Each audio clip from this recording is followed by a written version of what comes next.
Fala galera, graça e a paz. Meu nome é Samuel, faço parte aqui da Primeira Igreja Batista e hoje nós vamos estar começando um estudo aprofundado na carta de 1 Pedro.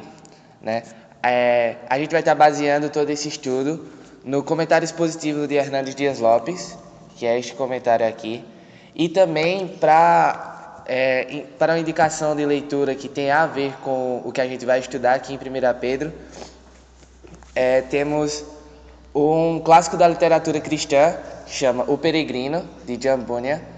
Ele tem a ver com o que Pedro vai falar sobre a vivência do nosso dia a dia, do cristão, e também como que a gente lida com as perseguições, com as lutas que nós enfrentamos diariamente. Então fica essa indicação de leitura. E para introduzirmos um pouco sobre o que nós vamos falar aqui, o que vamos ver na carta de 1 Pedro, ele traz alguns pontos interessantes. Ele vai falar sobre a chegada de um grande sofrimento, sobre a graça de Deus, o chamado veemente à santidade, mesmo em meio ao sofrimento, a salvação como fundamento da nossa alegria e a segunda vinda de Cristo, que vai ser a consumação da nossa esperança.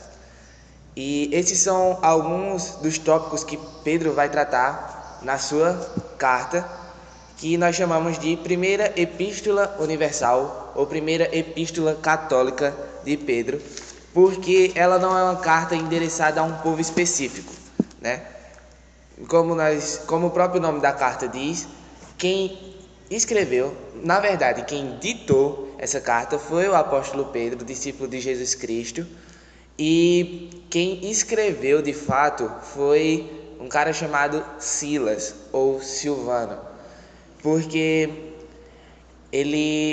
quando a gente olha para os originais, a carta tem um grego muito rebuscado, que muito provavelmente Pedro não tinha esse nível de letramento para escrever dessa forma, então tentaram contestar por um tempo, tirar a autoria dessa carta de Pedro, mas ela, pelo incrível que pareça, é a carta com que a gente tem mais veracidade de autoria, porque o que Pedro vai relatar durante essa sua carta se assemelha muito com as ações e falas de Pedro lá em Atos dos Apóstolos.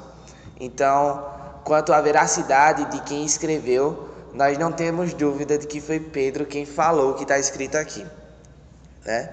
Agora, para quem que Pedro escreveu essa carta, já que não foi para um povo específico, Como falei, chama de universal porque Pedro escreveu aos cristãos que estavam dispersos ali na região da Ásia Menor, que hoje seria a Turquia. Ele especifica no primeiro versículo dizendo o seguinte: Pedro, apóstolo de Jesus Cristo, aos estrangeiros dispersos no Ponto, Galácia, Capadócia, Ásia e Bitínia, que é justamente ali aquela região da Turquia, que seria hoje, E ele escreveu essa carta aproximadamente ali em meados de outubro de 64 depois de Cristo. Nós temos essa informação porque ali entre maio e junho de 64, Roma foi incendiada, e esse incêndio foi atribuído a culpa aos cristãos, porque eles já estavam começando a ser perseguidos, Nós vemos lá em Atos que depois dos acontecimentos da morte de Estevão, a perseguição já começou aos cristãos, mas aí, quando houve esse incêndio em Roma em 64, eles foram muito mais perseguidos e acabaram que tiveram que se dispersar. E aí Pedro escreveu essa carta justamente qual foi o intuito da carta? Trazer esperança em meio ao sofrimento para aquelas pessoas, que estavam sofrendo perseguição, estavam longe da sua pátria. Então Pedro escreveu como um alento para aquelas pessoas. E o intuito do nosso estudo é justamente conseguir extrair desta carta essa esperança que Pedro queria trazer para aqueles cristãos naquela época e ter essa esperança firmada no nosso coração. Passando justamente ao texto das Escrituras, os dois primeiros versículos são as saudações de Pedro para aquelas pessoas, E ele vai dizer o seguinte: Pedro, apóstolo de Jesus Cristo, aos estrangeiros dispersos no Ponto, Galácia, Capadócia, Ásia e Bitínia, eleitos segundo a presciência de Deus Pai, em santificação do Espírito, para a obediência e aspersão do sangue de Jesus Cristo. Graça e paz vos sejam multiplicadas.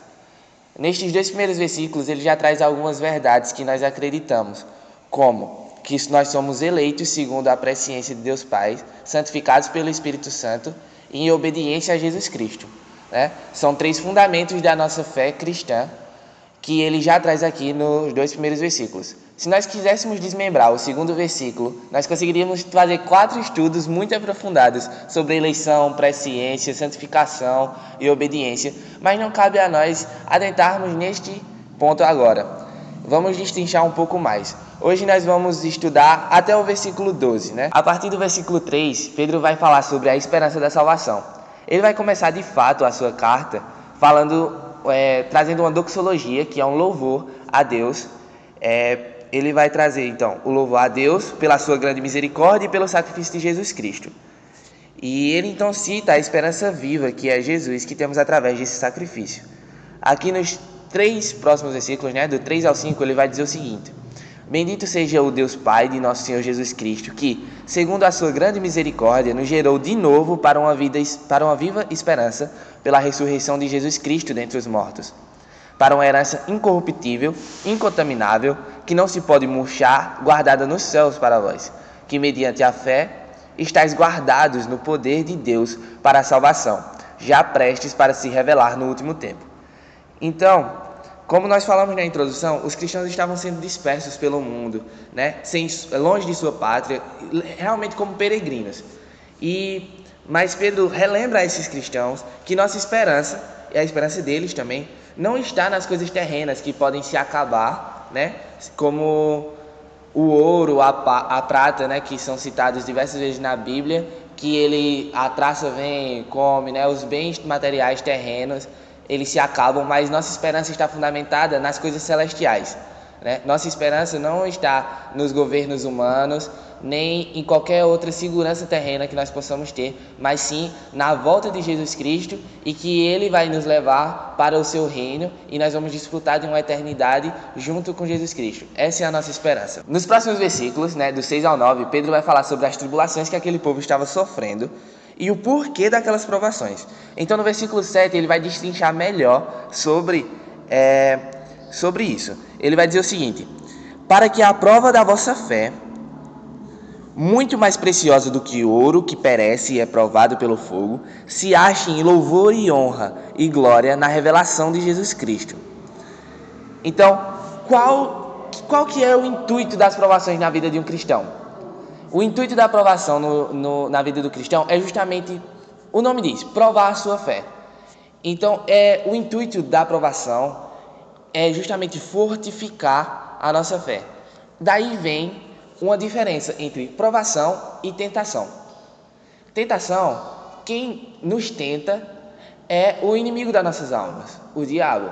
Então, as tentações são constantes e elas sempre vêm nos atingir, porque ele vem nos tentar matar, destruir, mas as provações vêm de Deus com o intuito de nos disciplinar ou de nos aperfeiçoar. Então tem essa diferença entre provação e tentação, e é importante nós sabermos definir. Sobre as tentações, provações, nós temos 2 pontos centrais. O primeiro, que as provações são pedagógicas, né?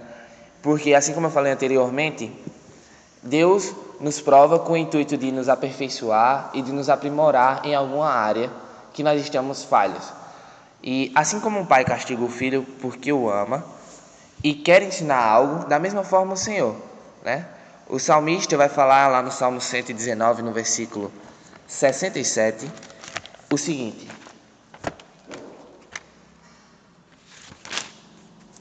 Salmo 119, versículo 67, diz o seguinte: Antes de ser afligido, andava errado, mas agora eu tenho guardado a tua palavra.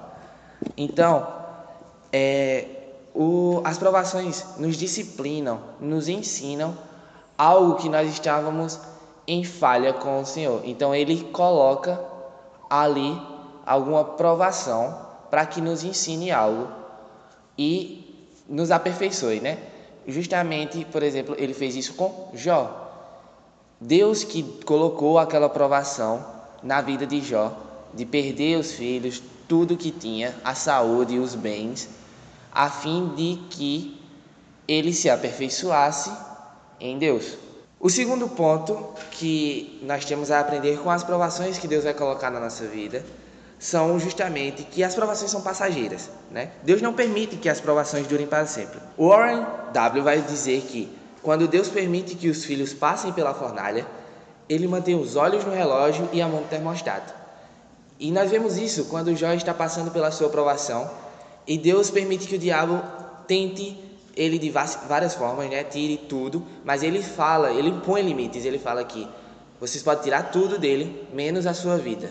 Então Deus controla o nosso sofrimento e Ele nos prova até onde é necessário para que nós cresçamos nele. E o que é que fica de aplicação prática para a nossa vida?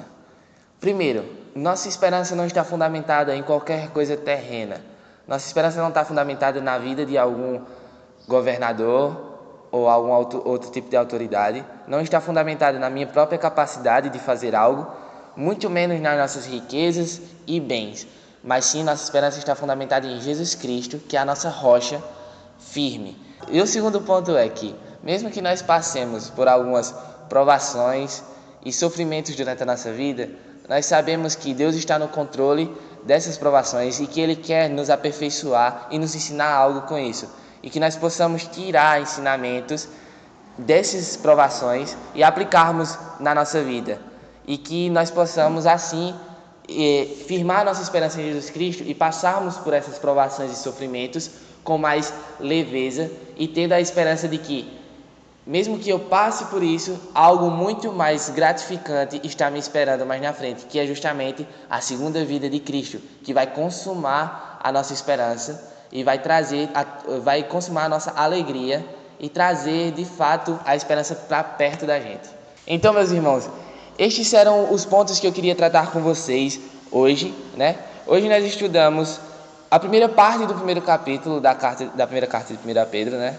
E os próximos domingos nós vamos estar estudando os demais versículos, do 13 ao 25. Então eu espero você aqui no próximo domingo para nós estarmos juntos estudando um pouco mais sobre esta epístola. Espero de verdade que você tenha gostado deste estudo e que tenha conseguido absorver algo para aplicar em sua vida e que você possa compartilhar este vídeo para outras pessoas, amigos, familiares, que eles também venham a aprender com este estudo e que a paz de Deus esteja com você e que espero vocês aqui nos próximos domingos.